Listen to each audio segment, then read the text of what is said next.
and thanks for joining me on another video in the Emotional Intelligence series. Today, or for this video, I will be talking about trauma. There we go, trauma, and specifically learning. How does trauma impact our learning? And when we think learning, typically we think of learning in the context of a student in a pre-K to 12 school system, and that's certainly one aspect of learning. But you know, the bottom line is that we as adults are continually learning. We're learning how to be a spouse, we're learning how to be a parent, we're learning how to be a more effective professional. And so certainly this video is about understanding trauma and how it impacts a student's learning. But it's also about me as an adult. You know, what trauma have I been through as an adult, and how is it impacting my ability to learn the things that I need to learn as an adult? So we're going to cover quite a bit of content here. Let me give you the overview here very quickly. Preview, number one, just defining trauma. What is trauma? We think we know what it is, but I'm going to give a broader definition I think might give us some insight. Number two, I'm going to talk about VUCA. What is VUCA? And this is going to be alphabet soup here. I'm going to throw some acronyms at you. What are ACEs? I think many people have heard of ACEs, but I'll talk a little bit about what it is. What is SCARF? That's another good one. So those three acronyms I will be covering. And how can we deal with our own VUCA, ACEs, and SCARF? And then the last one is how can we help others? So quite a bit of content that I want to get through here. But again, the whole idea is just to give you a framework to understand, you know, the idea of trauma and what it is. Probably not what we all think it is. And then once we figure out that, oh, trauma is probably a broader thing than what I thought about, well, what do I do with it in myself? And then how do I help others? So that's the framework. And let's go back to the PowerPoint here. And we'll jump in with the first question here. What is trauma? Now, here's the definition. Number one, an emotional response to a terrible event, and that's from the American Psychological Association. The dictionary defines trauma as a very difficult or unpleasant experience that causes someone to have mental or emotional problems, usually for a long time, and that's from Webster's. Now, the reason that I wanted to kind of go to some definitions of trauma is when we think about trauma, we tend to think of trauma as you know, like in the worst case scenario, like ongoing ritualistic abuse or ongoing sexual abuse or a horrible car accident. And those things can all be traumatic, absolutely. But if you look at the definition here, really the whole thing is, the idea is that it's an emotional response to a terrible event. Yes, the terrible event can be something dramatic and significant like a car accident or sexual abuse, but really what defines terrible event is really determined by the observer. You know, so what might be terrible for one person might not be so bad for another. I think we would all agree that, again, a car accident is a terrible event. But what if you're driving down the highway and, I don't know, somebody makes an obscene gesture or waves a gun at you? That could be considered terrible by some people, you know? So I think the whole point is that we need to understand that really it's the individual that decides what's traumatic. We can't have a threshold and say, well, if it's not worse than this, we can't call it trauma. The bottom line is, however the individual experiences any given event, they determine what the trauma is. So I think that's important to remember, because if we have this definition of trauma that it's, you know, it has to be this really bad thing that everyone would agree is difficult, then I think we're going to sell ourselves short, or we're going to, we're not going to be able to be helpful and empathetic and understanding for people who have been traumatized. But if it doesn't meet trauma by our definition, then we're not going to give them the grace and love and encouragement and support that they need. So again, that's why I just think it's important for us to remember that trauma can be defined a number of ways. And in my opinion, I think the individual gets to define trauma. Was it traumatic for them? So there you go. That is the definition of trauma. Types of trauma. Number one is acute. Just a single incident. And again, this could be a physical trauma, a car accident, some kind of physical injury. It could be one psychological event, you know, one instance of sexual abuse. A single incident is called acute trauma. Chronic trauma is repeated and it's prolonged. Domestic violence, abuse, long-term financial stressor when you are worried month after month after month, whether literally you're going to have a place to live or food to eat, that is chronic trauma. It's not just a one-time thing. And then the third one is complex trauma. And it's exposure to varied and multiple traumatic events, often of an invasive, impersonal type nature. So just to give you an example of complex trauma, I was working with a patient in my outpatient clinic, and this individual, man, bless her heart, she had multiple traumas throughout her childhood, adolescence, and into her early adult years. So she grew up in a war-torn country in the Middle East. That was traumatic, living in that environment for year after year. Then her family just left everything and fled the country. So leaving the trauma can be traumatic, and it was for her. Arrived to the United States, entering into this new culture was traumatic for her because of how she was treated. Then she did well academically, went to college, and married someone that ended up being an abusive partner. So there was more trauma. So that's just an example of how you can experience trauma from so many different angles, So again, just to summarize very quickly, there's not really a standard, well, there is a standard definition of trauma. It's the individual experiencing something and having an intense emotional reaction.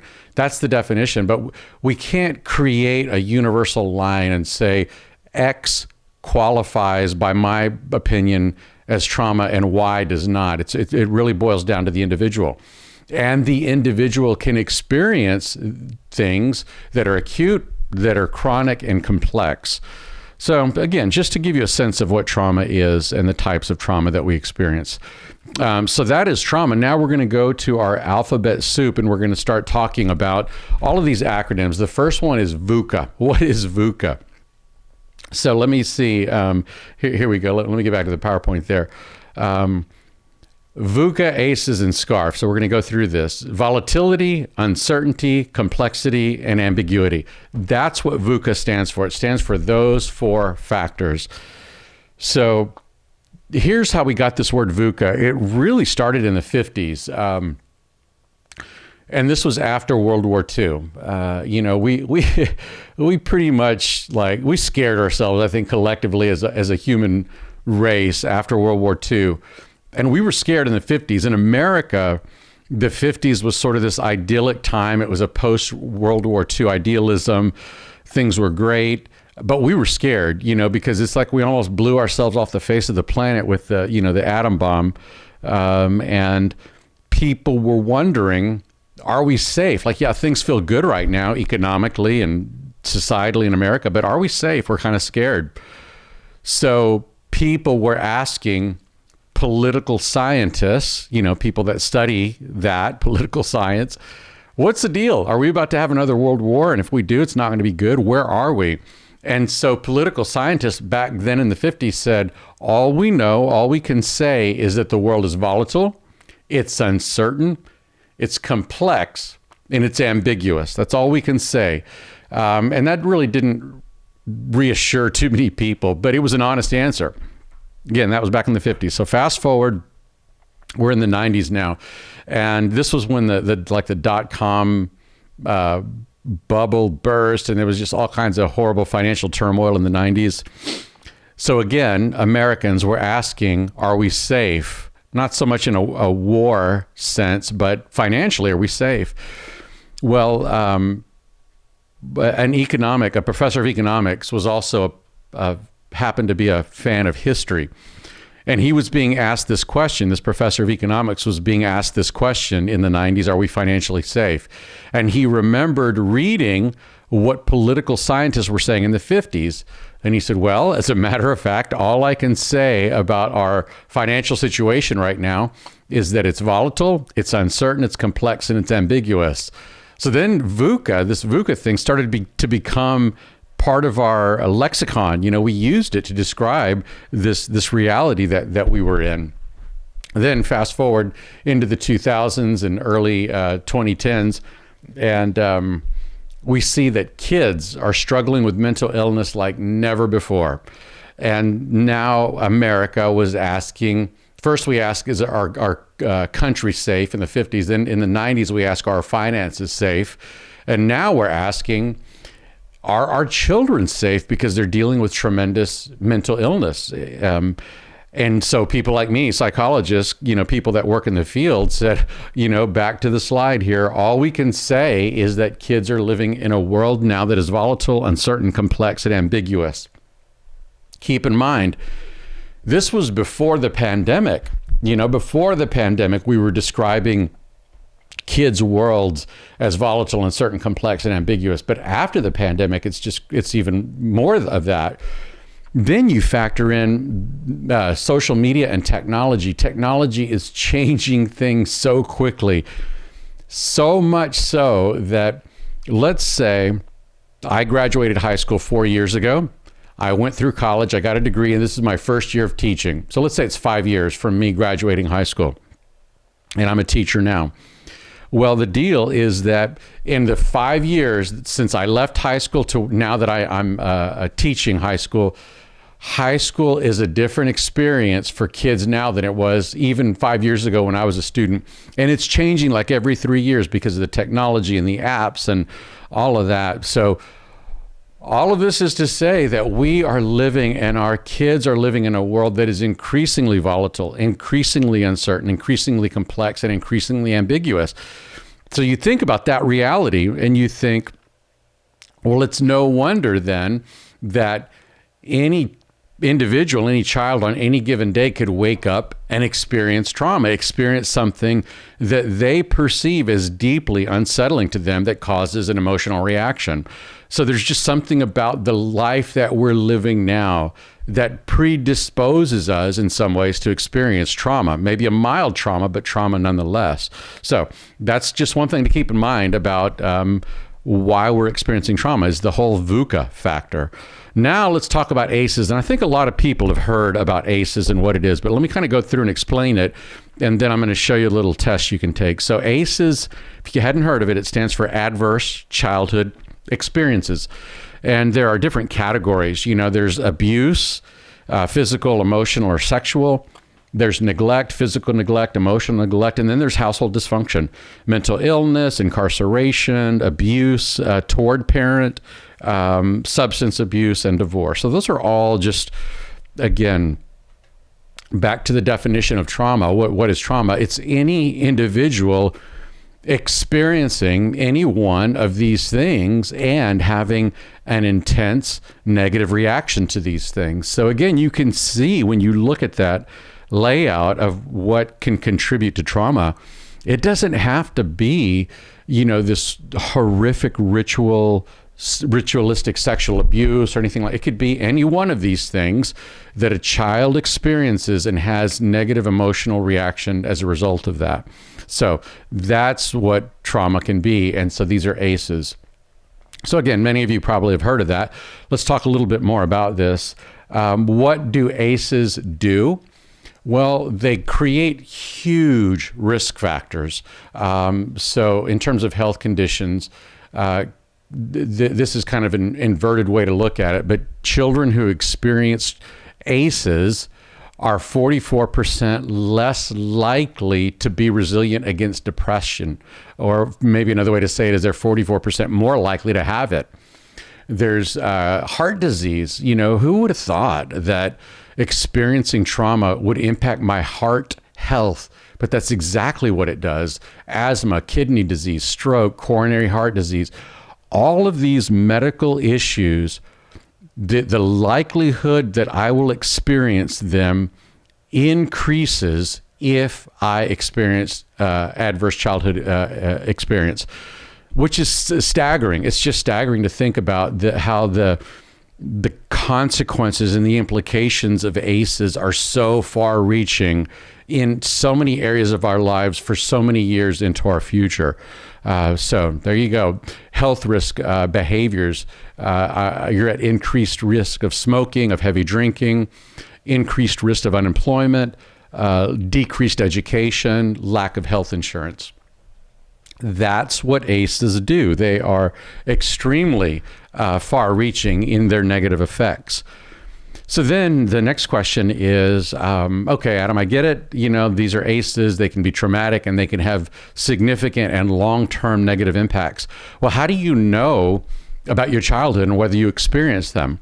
Well, there is this instrument called an Adverse Childhood Experience Questionnaire.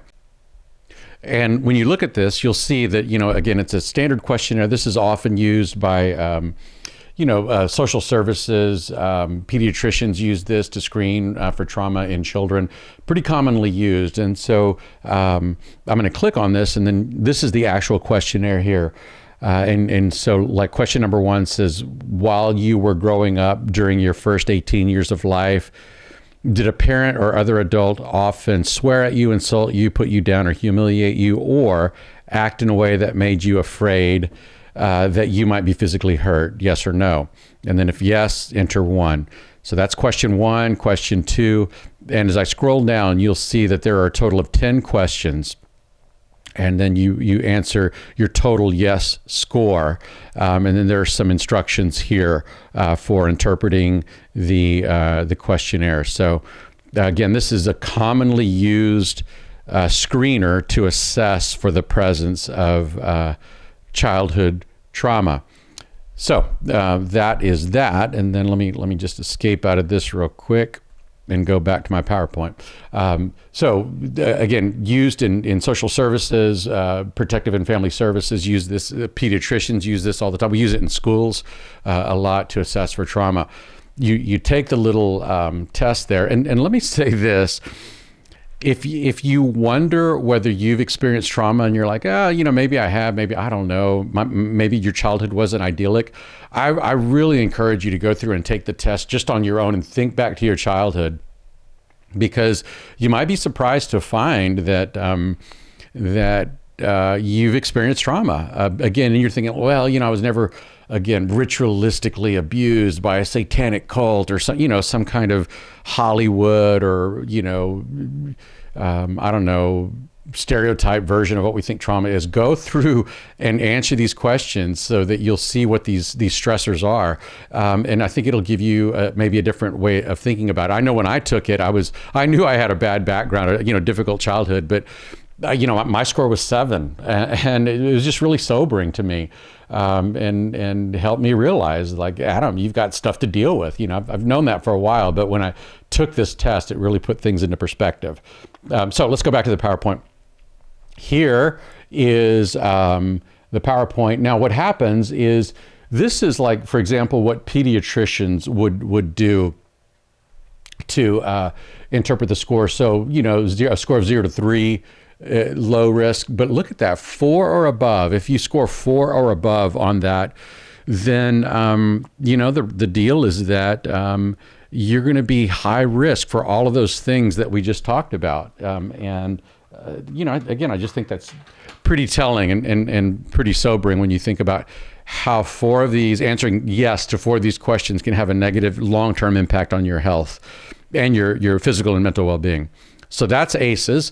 Now let's talk about SCARF. And again, this is just a different way to understand trauma. So when we understand trauma, there's, first of all, what's the definition and what are the types? And I think when we hear definitions and types, we realize that, like I've said repeatedly, it doesn't have to be this horrific thing. It could be lots of different things. Then we talk about VUCA and the volatility, uncertainty, complexity, and ambiguity. When we realize the kind of world we're living in, it's like, oh, no wonder there's so much trauma in the world. And then ACEs also contribute to that. The next thing I'm going to talk about is SCARF. And I think this will give us just a little more insight into trauma. So this is from the work of David Rock. He's a neuroscientist in the UK. And SCARF stands for these things. Number 1, what is my importance relative to others in this organization? Number 2, how much predictability or certainty can I expect in this organization? Number 3, how much control will I have in this organization? Number 4, what is my potential for connection in this organization, relatedness? And 5, fairness. Will the leader show bias or favoritism in this organization? And there are so many ways to apply this, by organization. That could mean a student thinking of the classroom as an organization. It could be teachers thinking of the campus as an organization, and the administrator is the leader of that organization. It could be children in a family system and the parents are the leader. It could be a boss with employees. It could be a coach with athletes. Anytime you have designated leaders and designated followers, the followers are wondering about their status, their certainty, their autonomy, their relatedness, and their fairness. These are deep needs, and again, they're referred to as SCARF needs. Now, when my SCARF needs are met, that creates a sense of safety. It allows me to learn. It puts me in a place where I could learn. When my SCARF needs are not met, then it makes me feel on guard and defensive and not in a place of learning. So anytime a follower comes into an organization that's being led by a group or an individual, they're essentially wondering at a deep, deep level, wait, did the leader first establish a culture or some kind of way of us to exist as an organization so that our status needs are met, our need for certainty is met, our need for autonomy is met, our need for relatedness is met, and our need for fairness is met? So that's just an important thing. Now, here's the deal. The brain treats many social threats and rewards with the same intensity as physical threats and rewards, number one. Number two, the capacity to make decisions, solve problems, and collaborate with others is generally reduced by threat. And number three, the threat response is more intense and more common and often needs to be carefully minimized in social interaction. So there's a lot there. And again, that's from David Brock's work. There's a lot there for us to think about and the implications for learning, which is, again, why I titled this Trauma and Learning. So number one, the brain treats many threats, social threats, the same way as physical threats. And what that means is we as an animal have evolved. We're not being chased by dinosaurs or what is a saber-toothed lion. I don't even know what... We're not being chased by prehistoric animals. We don't necessarily generally live in true life or death situations. Sometimes we do, but not the way we did many, many years ago. So that's great. The problem is that our neurochemistry and our neurophysiology still responds the same way. So back to this thing about, let's get to the PowerPoint here. Back to these SCARF needs. What that means is that when my importance relative to others is not the same, when I don't feel as important, my body reacts to that threat the same way that many, many years ago it would have reacted to being chased by a dinosaur. As crazy as that sounds, it's the same response. It's the same neurological response. When I don't experience predictability or certainty in an organization, my body perceives that as a threat that drives my body into the same fight or flight responses that it was driven into when it's being chased by a lion. So again, back to this slide here, the brain treats social threats the same way that it does physical threats. And it's just important for us to know that. The next thing, again, the capacity to regulate decisions, solve problems, and collaborate with others is generally reduced by threat. And what that means is there's sort of like our frontal lobe. This is where higher order, this is the more evolved part of our brain. The higher order thinking, learning happens up here. Then we have, sort of our brainstem. It's been referred to as our reptile brain. That's where fight or flight happens. It's the oldest part of our brain. Threat puts me back here in fight or flight. This is not where learning happens. This is where learning happens. And, I go into a lot more detail in the video on stress management and escaping survival mode. All of that has to do with the neuropsychology of learning up here and then emotion, fight or flight back here. And how do we get our brain out of this part up to here? I think I said this in my other video, but I think of like back in my day in the 80s, it's coming back now. I'm kind of excited. There was a haircut called the mullet, and the deal with the mullet, it's like it's business in front, party in the back. That's the brain. This is business. Our outer lobes control the higher order thinking, and then the party, the emotion, the fight or flight, the instinctive stuff is all in the back part of the brain. So back to the slide here, the capacity to make good decisions and solve problems and to learn, collaborate, threat keeps that from happening because it puts us in the wrong part of our brain. And then the last one, the threat response is more intense and more common and needs to be carefully minimized in social interactions. So that is to the core of the thing here, threat and learning. That explains the neuropsychology of it all. So yes, there's this broad context in which we are living in a life that's volatile, uncertain, it's complex, and it's ambiguous. And in that VUCA world, we experience ACEs, adverse childhood experiences that have negative impacts. And then we carry into the organization these SCARF needs. And it just sort of sets us up in this really, I think, a precarious situation where we are entering in potentially very, very vulnerable as individuals entering into organizations. And the slightest thing can kind of freak us out and send us into a tailspin. And when we get into that, learning is not an option. We don't have the luxury of learning because we're so worried just about being safe. So that is how trauma impacts learning. Okay, let's get back to the PowerPoint here. Now, just to underscore this idea about trauma, how does it impact the sympathetic nervous system? When I'm in the avoid state, when my SCARF needs are not being met, so I don't feel, a sense of fairness and autonomy and connectedness and all that, I will have decreased cognitive performance, decreased social engagement with others, and increased negative emotion. So this is my ground zero. That's my thermostat. That's my baseline. I enter into an organization in that state, and you can see that I'm not set up to learn. I'm not set up to connect, and I'm set up to be kind of grumpy and toxic potentially, because my sympathetic nervous system, the fight or flight, is continuously aroused. However, when my SCARF needs are being met, then my parasympathetic nervous system is activated. I can move into fight or flight, into a more relaxed state. I have increased cognitive performance. I can think clearly with my frontal lobes. I have increased engagement with others, so I'm more socially engaged, and my emotions are positive. I tend to be a life giver and not a life sucker.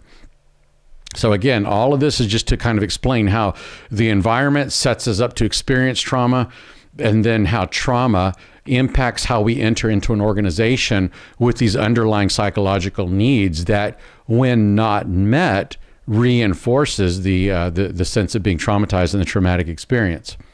All right. Now, how can we deal with our own VUCA, ACEs, and SCARF? So, when we talk about how to help other people with their issues, with their VUCA, ACEs, and SCARF, the first recommendation is deal with your own. So I'm going to spend some time camping out on this idea that let's just make sure that I, as the leader in an organization, am not dealing with my own stuff. And if I am, let me get a roadmap to center myself, to calm myself, so that I can be who I need to be to lead other people. So now, how can I deal with my own VUCA, ACEs, and SCARF? Here's the deal, and I talk about this a lot in the video on escaping survival mode. This is me. For anyone that has been through trauma, you feel like this on any given day. You're just that ship, and you're just trying to stay afloat. And all of those waves and all of the wind and the high seas and the spray and the seagulls pooping on you, all of that is you cutting through this life that's VUCA. because you've experienced ACEs and your scarf needs are not being met. When that's your reality, man, you're that ship. You're just trying to cut through. And it sucks, man. It's just a hard way to live life, you know? And then you factor in all the other responsibilities that we have as adults. There's being a spouse, being an ex, being a parent, being a leader, being a boss, finances, mortgages, credit card debt, like all of that it just weighs me down. So if that is me and I'm living that life, and many of us are, I need to remember this wonderful quote by Ralph Waldo Emerson. The wise man in the storm prays to God not for safety from danger, but for deliverance from fear. It's the storm within that endangers him, not the storm without. So what that means to me in this context is, if I'm going to help lead anyone that's dealing with trauma and overcoming their trauma, and I want to create a place for them to learn academic content or professional content or relational content, then number one, I've got to deal with my own trauma. I've got to calm the storm within me so that I can be a good leader to them. So that's the takeaway here. Now, what are the physical symptoms of me being traumatized? Excessive stress hormones tell me that it's possible that ACEs, and trauma is negatively impacting me, so I can stretch. And again, I go into a lot of detail on the video on how to escape survival mode, but just keeping my body loose is a great way to deal with my own trauma. Breathing strategies are wonderful. Psychological symptoms, we maintain focus. We were hyper-focused on threat and danger, and we lose the capacity to find opportunity. So again, in the video on escaping survival mode, I talk about making an exchange where you exchange worry of threat and you exchange that for being present in the moment. So those are just some physical and psychological things I can do to regulate myself as the leader. And then there's a time and a place to ask for help. And so, the deal with that on asking for help is, I think, let's say I'm my adult self and I'm leading an organization, a building, a classroom, whatever it is, a family. And I know, I'm fine, but I know I've got stuff in my past, whatever it was, a divorce or family of origin stuff or a physical trauma or an emotional trauma. And I know it's in there and I know I need to deal with it. Well, I think there's some thresholds to think about, how do I deal with it myself? So I've given you some examples. Well, I can stretch, I can practice breathing, I can practice meditation, I can do cognitive strategies. So there are a lot of things that I can do and it'll keep me functioning. But sometimes there's a time and a place to call a professional, and you need to get therapy. You need to find a counselor. So the question is, well, how do you know when that threshold is? How do you know when it's time to say, look, I've tried all these little things, and it helped a little bit, but there's something deep inside of me that I need to go deal with. So here are some guidelines on that. The ultimate threshold when you absolutely know that you need professional help is this.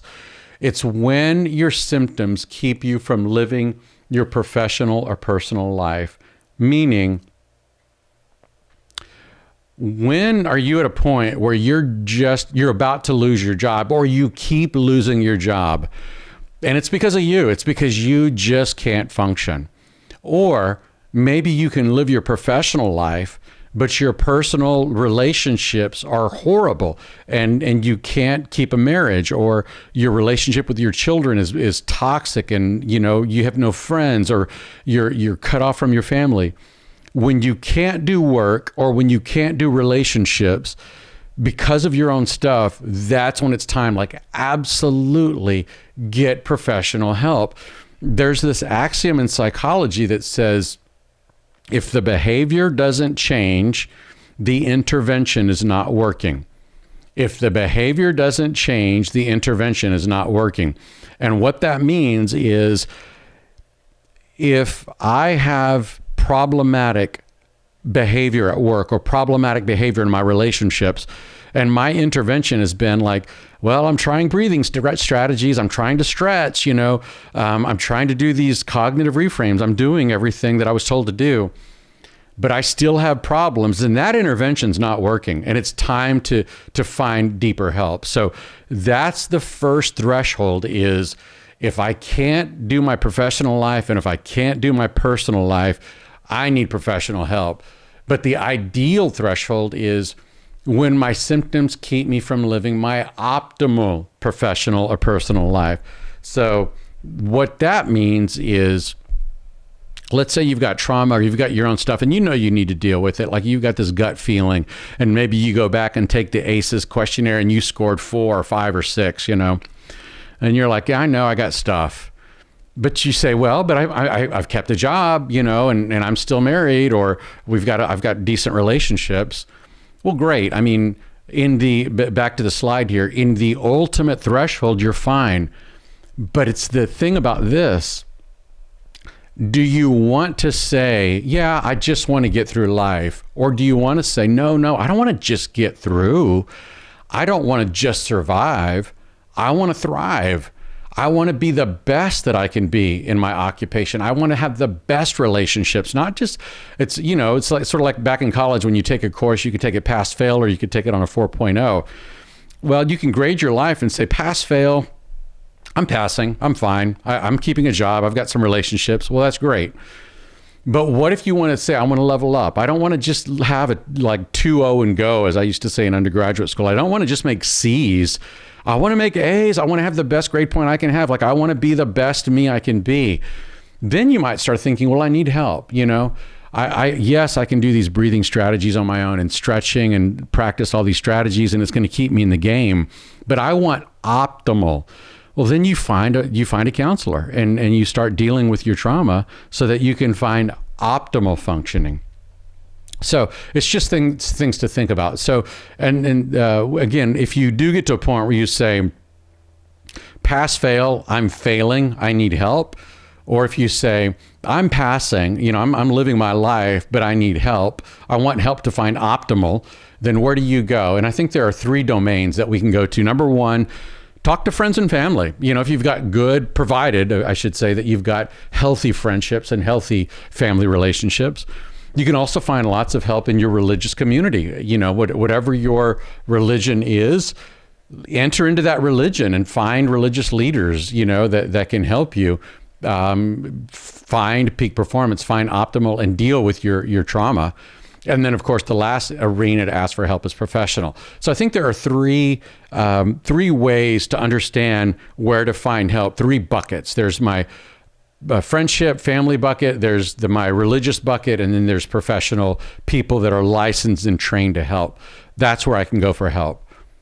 Okay, now how can I help others? And you can see here that if I'm dealing with my own stuff as the leader of a classroom or a campus or an organization or a family, and if I'm dealing with my own stuff and I haven't dealt with it, I'm not going to be effective helping anybody. I can't help anybody else. It's like that thing when you're in the airplane and the stewardess or the steward, the flight attendant comes on and says, hey, by the way, if for whatever reason we lose pressure in this cabin, these face masks are going to drop. Make sure you put yours on first before you try to help anybody.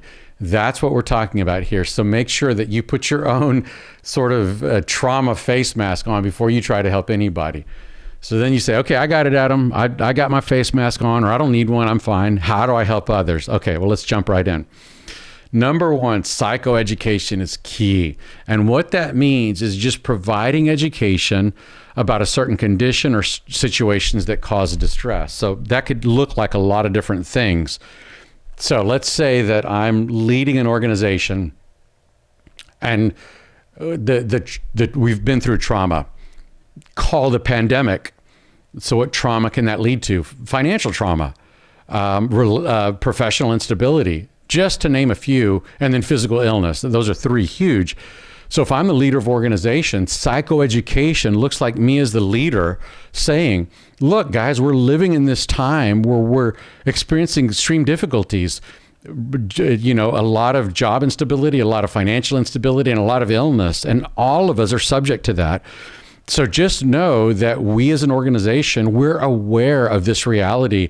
And it's okay for you to feel stressed or even traumatized by the changes that you've been through.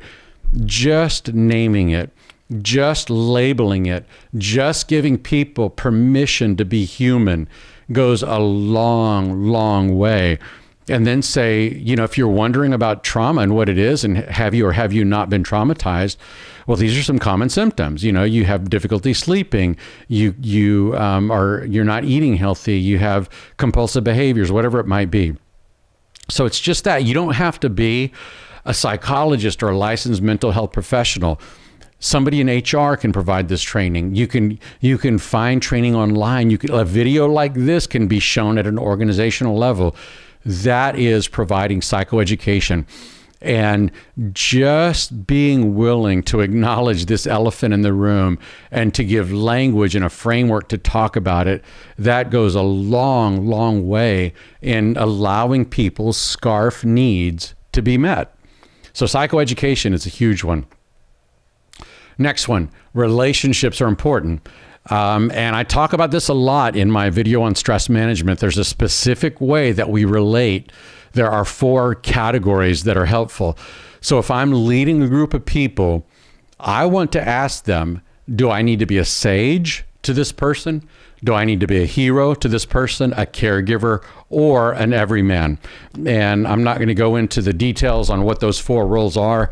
I recommend that you watch the video on stress management because I talk in detail in the context of the hero's journey, what role do each of those 4 characters play? So number 1, I provide psychoeducation. Number 2, I figure out and think about who I need to be relationally for the people that I'm leading in my classroom, on my campus, in my organization, wherever it is. That's another way I can help. And again, I direct others. If I sense somebody struggling and I've provided psychoeducation and I have related to them either as a hero or a caregiver or an everyman or a sage, and I still sense like maybe this person needs additional support, then I'm going to give them the same 3 baskets that I use. Hey, have you thought about friends or family that you can reach out to? Have you thought about people in your religious organization that you can reach out to? Have you thought about professionals and finding professional help? And that's where a referral for EAP, Employment Assistance Programs, can be very, very helpful. Many organizations have a number, like maybe 5 to 10 sessions that are free of charge that an employee can access for short-term help. It's another great example. So that's another way I can help, is by directing them, referring them to friends, family, referring them to religious organizations or to professionals that can help. Now, I'm going to go into some detail here about how I can help others, specifically in the context of a teacher leading a classroom or any adult working with children, children, adolescents, pre-adolescents, birth through 18, I guess you could say, or preschool to 18. So these are some just practical things to keep in mind. Number 1, and I've already covered this, but be mindful of our own emotions, identifying and managing our feelings. That's the first step. And if you haven't watched my video on a roadmap for managing emotions, my own emotions, then it's definitely worth watching. I go into detail about what it looks like to identify and manage feelings. So if I'm working with young men or women students, that's how I'm going to do that. I've got to be mindful of my own stuff. Number 2, expect that the kids are going to overreact. Students are going to react. When we've been traumatized, we're sort of like we have this jump reflex and we overreact to many things. For those of us who have not been traumatized, we think, what's the big deal? It was just a loud noise. It was just, so I said something kind of funny, or I gave you a bad look. Don't freak out. Well, that's us looking through the lens of not being traumatized. But if I've been traumatized deeply, and a certain smell can trigger me, a certain sound can trigger me, a certain look can trigger me, and I'm going to overreact, so I can just expect that when somebody overreacts, they might need space, they might need time, and just say, oh, Hey, it's cool. I get it. I freaked you out. I'm sorry. I didn't mean to. If you need a space, go ahead. Just take a few breaths and to where you feel calm and safe again. So just expect that overreaction will be possible. Next one. Give opportunities to talk or write about their experiences, or even draw a picture or some way express it. Understanding the reason behind their behavior can help you empathize with them. So let's say that you look at a student or a young man or a young woman the wrong way, or there's a loud noise, or you use the wrong tone of voice, whatever it is, it's a triggering event for that person. They overreact. You give them space to calm down, Well, you may want to say, hey, if you don't mind, could you just write me a little note and let me know if you're comfortable with it? Let me know what was difficult about that, because the more I can understand, the more I can just help you in your journey along the way. Maybe you want to draw a picture, whatever it might be. So it's just a way, again, to go another step and give that person an opportunity to externalize what's going on inside of them to find more stability and freedom from the trauma. Remind yourself that the behavior is a form of communication. Try not to take it personally. It's hard to do. It's hard not to take personally when somebody goes off, when they freak out, when they raise their voice and respond to threat by attacking and blaming and criticizing and all that. It's hard not to take that personally. But again, what helps me not take it personally and to be mindful of rational detachment is remembering that, this communication this behavior from them is communicating something about how they just understood the world, and it reflects on their trauma. So maintaining rational detachment is very, very important. And I talk a lot more about rational detachment in my video on escalating behaviors and how personality style impacts escalating behaviors, and how maintaining rational detachment is so important through conflict resolution. So again, that's just another important thing, is to remind myself that behavior is communication, and to the best degree possible, try not to take it personally. Another one, teach and model social and emotional skills, including positive behavior strategies. This is where having a systematic, comprehensive, cohesive SEL program, social and emotional learning program, can be very, very helpful, because we're training kids to practice these skills, saying like, hey, it's okay for you to feel threatened and overwhelmed by a sound, or if I look at you the wrong way. Hey, given what you've experienced, totally understand that, absolutely. I'm not going to judge you for that. What I'm also going to do is I want to give you tools to help you handle that, because as you as you leave this safe place and go into another environment, you may not have the capacity or the grace for somebody to say, okay, take time. When you go into the work world, you're going to have to know how to regulate that.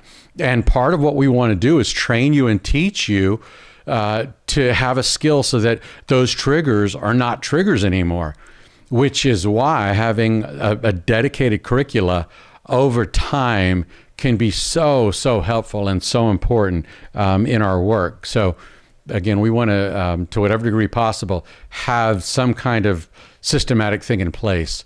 Next one, ask the counselor for help. Ask qualified professionals in your organization for help. Functional behavior assessment, that can be a huge resource or asset along the way. So me as a helper, knowing when to ask for help is huge. Next one, provide structure and consistency as much as possible. Just little things like writing the agenda for the day out each day, using entry and exit routines. When a student knows what to expect, or any follower in any organization knows what to expect, that can help her feel safe or him feel safe. So just sort of externalizing structure and letting followers know this is the protocol, this is how we do things around here. Back to the psychological needs, the SCARF, the sense of certainty, the sense of autonomy, the sense of safety, all of that.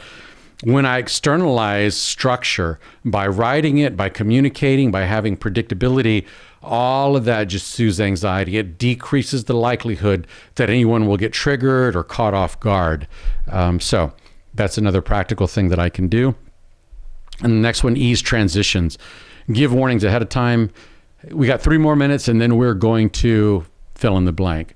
The more I can externalize that and really just telegraph that out ahead of time, the less likely I am to catch anyone off guard. And that's really what the consistency and predictability is about. It's just, I want to maximize the likelihood that I'm setting up an environment, in the sphere of influence that I have, that's predictable, where no one's really going to get significantly caught off guard or triggered into their trauma. Next one, provide choice. By definition, trauma means that I did not have control that I needed to have in a situation.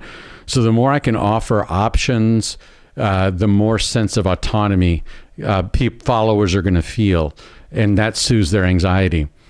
And then make an out plan. If they feel triggered or if for any reason feel like something elevates them and they're going off, just a place in the corner, a table facing away from the crowd, step outside of the room, whatever your system allows for that person to escape, calm down and come back and re-enter, then that's great. So the more we can provide those kinds of out plans, the safer the kids are going to feel, the followers are going to feel. So there you go. All right. So we've come to the end of the session here. And let's review all the questions that I've answered. Talked about what trauma is. What is it? It's basically having an experience that the individual, not somebody else, the individual defines as, that was really difficult for me, and it's leaving this emotional residue. That's trauma. The individual defines it, and it could be chronic, it could be acute, and it could be complex, consisting of many different things. That's trauma. What is VUCA? Volatility, uncertainty, complexity, and ambiguity. It is the world that we are living in now, more and more so, which just predisposes us to have more and more of this, and that are adverse childhood experiences. And I would say adverse adult experiences as well. And that creates trauma.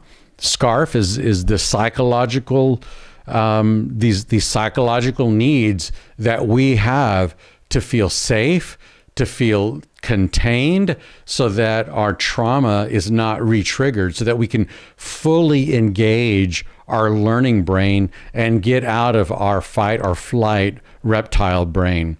That's how trauma impacts learning. How can we deal with our own VUCA, ACEs, and SCARFs? I talk you through some practical strategies there. Breathing strategies, cognitive strategies, relational strategies, and where to ask for help. And now you have a sense of what you can do to help others in your organization. So the deal with trauma is that, when I was growing up, granted that was 100 years ago, we didn't talk about trauma. No one talked about that.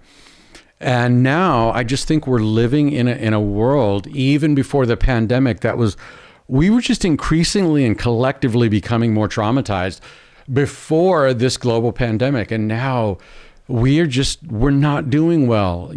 As I record this, it's 2022. In America, we are still in the thick of our racial tension, in the thick of our political tension, in the thick of our financial uncertainty. And it's not just in America. We're seeing this in Canada. We're seeing it everywhere. We are collectively traumatized. Our SCARF needs are more out there than they've ever been. And I don't think it's going to get any better. Ultimately, it can get better, absolutely. But the fact that we're even talking about it as much now, I think, is a good sign that awareness is increasing. With increased awareness, then becomes increased access to strategies and resources.